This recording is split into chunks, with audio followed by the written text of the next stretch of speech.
So you're planning to do IB. I'm going to be sharing with you some of the IB experiences which I went through in this. Can you see my logo? In this school, which was pretty fun though. And I'm just going to give you first a basic idea of what IB is. It's an international curriculum which is offered by most of the schools and it is well known. So when you apply to unis, if they see you have done IB, you have a greater chance of getting into a school as compared to CBSE or IG. So I'm going to be talking about how you're assessed in IB now. So in IB, the total, like the highest point you can get is 45 points. Now, 45 points is divided into two sections, which is 42 and 3 points. 42 is the academics. So you choose 6 subjects, and out of the 6 subjects, you have to choose 3 high levels, 3 standard levels, and on top of that you're being assessed. So like let's say you took math high level and you'll be given the score out of 7. So 6 times 7 you get 42, and the 3 bonus points is from extended essay and TOK. I'll get into that later. So that's how the 45 points come out. Now, what are the subjects offered and what subjects which I took? So you have math. I took high level math. You have 4 options, but my school gave me only 3. We have analysis and approaches, which is both on standard and high. And the second one is analyze and interpretation. Our school gave only standard level, so I had to choose high level of AA because I'm doing engineering, right? Then you have the second topic is science, and that you have chemistry, bio, and physics. I took high level physics because engineering, obviously. Then we have social studies, and that you have business, econ, psych. I don't know. There was history as well. So those are like basically social studies classes. After that, you have English, and that you have to choose 4 parts again. You have language and literature, both of them in high levels and standard levels. I chose standard level of language and literature because I can't do literature all the time. So language and lit was the best for me. After that, you have to choose an international language. Our school gave us Spanish, Russian, and French. I choose Russian because I'm in Russia. But the best thing I did was taking the ab initial one, which is completely basic. So they teach you from A, B, C, D to the whole writing and reading thing. Excuse me, which was actually a good decision made by me. So, and the last one is arts, but what most of the students do is they repeat either the social sciences classes or the science classes. So what I did was I took a chemistry SL in that. So those are my 6 subjects which I took. Now, moving on to the IB criteria, which was given to us by our school. I want to share my screen and show you what it is. Sure. So over here, you can see 9 bullet points given to us. Like this was given to us in, I believe, August when our school started. Over here, you can see 9 of the things. If they are not met or if something goes horribly wrong, you will come in the situation and they will be like, we're not giving you the diploma. So let me talk about the first point. CAS requirements have not been met. If you don't know what CAS is, it's basically creativity, activities, services.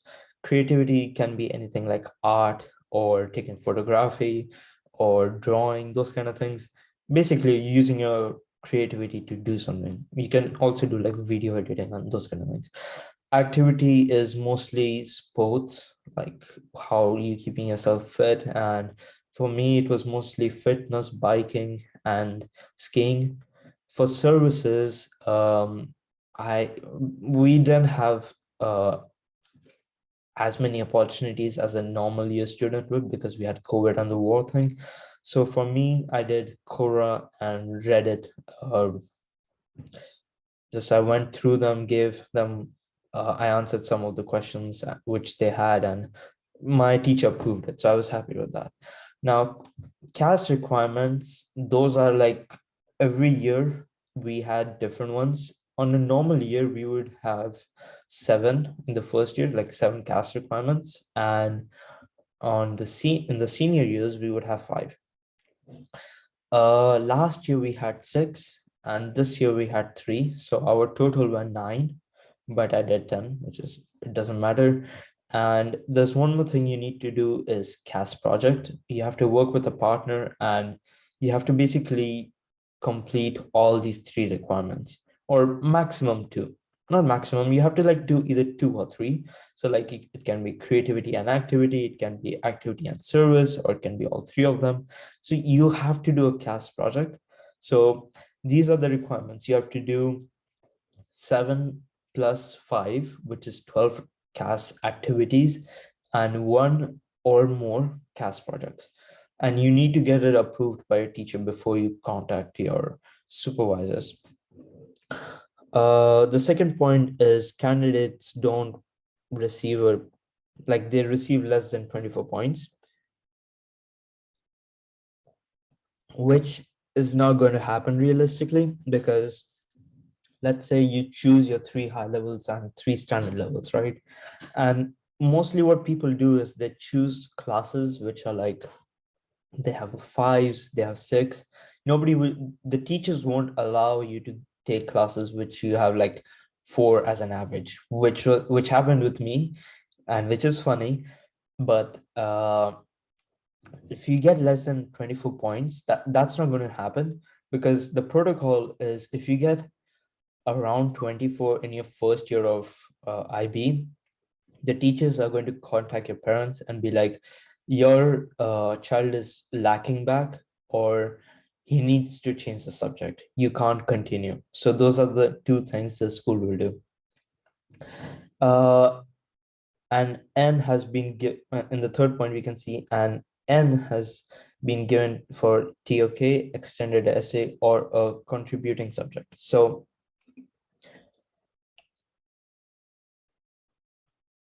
TOK and extended essays, the activities you get 3 bonus points for.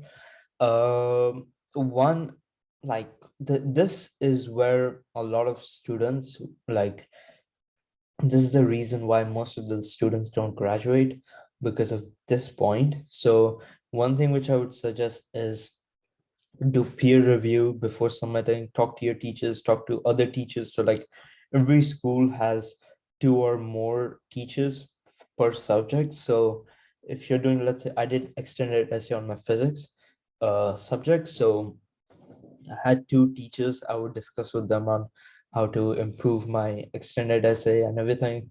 For TOK, I had 5 teachers in total. So I used to go to almost all the teachers every day, like Monday to Friday, and be like, I have made some advancements. Can you please help me? And they would, which is a good thing. In the fourth point, we can see a grade E has been awarded for one or both of TOK and EE. So the criteria is you get A, B, C, D, or N and E. Now, E, again, if you do peer review, and if you ask your teachers like every time what I'm doing and how I'm progressing, and ask them about what grade I'm lying in, you'll be all right. So just, you got to talk to your teachers and peers and get as much review and get as much feedback you can to like, avoid being in the situation of getting a grade E. There is a grade 1 awarded in a subject or a level. So this is the same thing from out of 1 to 7. If you get a 1, you'll not get a diploma basically, which is kind of uncommon, I would say, because again, you are choosing a subject which you're getting 4 or more from, for either for both SL and HL. So this point doesn't really apply. If this happens to you, this will mostly happen to you in the first year. And when this happens, the teachers will contact your parents and be like, your kid really needs to improve and catch up on this coursework, or you change the subject, or you get demoted from high level to SL. I remember this happening to me because I got a 2 or a 3 on my first exam, which we took in the class, and the teacher actually called my parents in school and they had to talk. Now, two situations happen in this. When your parents talk to the teachers, they have to really give them evidence and good answers for the student to be in the program. I mean, in the subject. If they don't, they get demoted. So one thing what my parents did was they showed my math teachers who complained that Vikrant is not getting, he's getting 2s and 3s. So what my parents did was they showed the teacher the university requirements, and that's how I stayed in the program. And so if you show good evidence to the teacher that this kid really needs to take this subject to get into uni or study somewhere, mostly the teachers would agree with you and your parents on taking the course. Grade 2 has been awarded 3 or more times than HL or SL. I'm going to be honest. Same thing, grade 3 or below has been awarded 4 or more times. So basically, point number 4, oh wait, point number 5, 6, and 7 are basically saying the same thing. Now, one thing which is funny is grade 3 or below has been awarded 4 or more times in high level or SL. Realistically, if you're in a situation like I am, like if you have COVID, you have war and everything like that, the teachers don't really care. Because if I'm being honest, I've got 6 or 7 grade 3s in one subject. That's like my highest. And I have not got the warning like, oh, your son is not doing properly and he's not going to get the diploma. So realistically, uh, the only one you should be afraid is getting below than 4. If you get below than 4, you need to work hard and talk to your teachers, your parents, your counselors, talk to everybody and be like, I'm facing some issues, get that resolved as soon as you can. Point number 8 says like candidate has gained fewer than 12 points on high level subjects. For candidates who have registered for 4 high level subjects, the 3 highest grade count. Now, uh, if you're getting a 12, that means you're getting 4s in each subject of your high level, obviously. Again, if you're getting 4s, you need to really talk to people. You need to start talking to people. Even if you get 1 4, you need to talk to your teacher and be like, how should I improve? If you don't do that, you will start declining and you'll start getting 3s and 2s and you'll be in the red danger zone. So talk to your teachers as much as you can. um so the best thing I would suggest is do a lot of revision papers and revisit all the confusions you had on the test. uh I don't know, if you got your AO, if you got your test on Monday, spend the weekend and redo the paper, see where you're lacking. If you're still lacking somewhere, go to your teacher and be like, I don't understand this. Because if you do that, the teacher is going to be like, oh, this kid is really serious. And the second is going to be that you start getting better grades, obviously.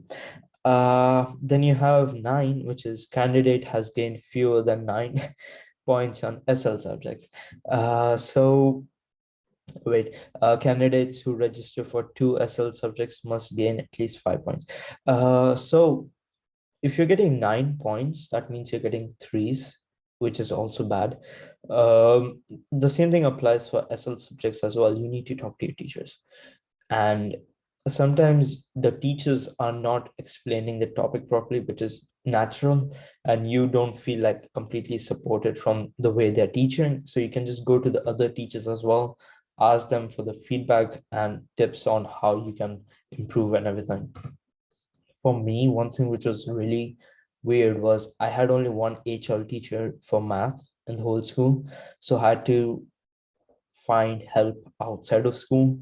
So you can do that as well, get some tutors, get some of link up with your friends and do like group studying and everything like that. So those are the 9 criterias you need to reach to get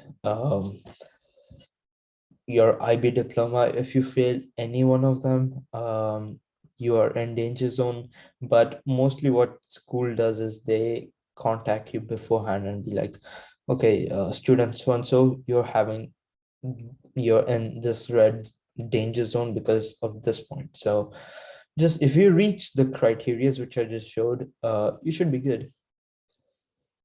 Good luck, guys.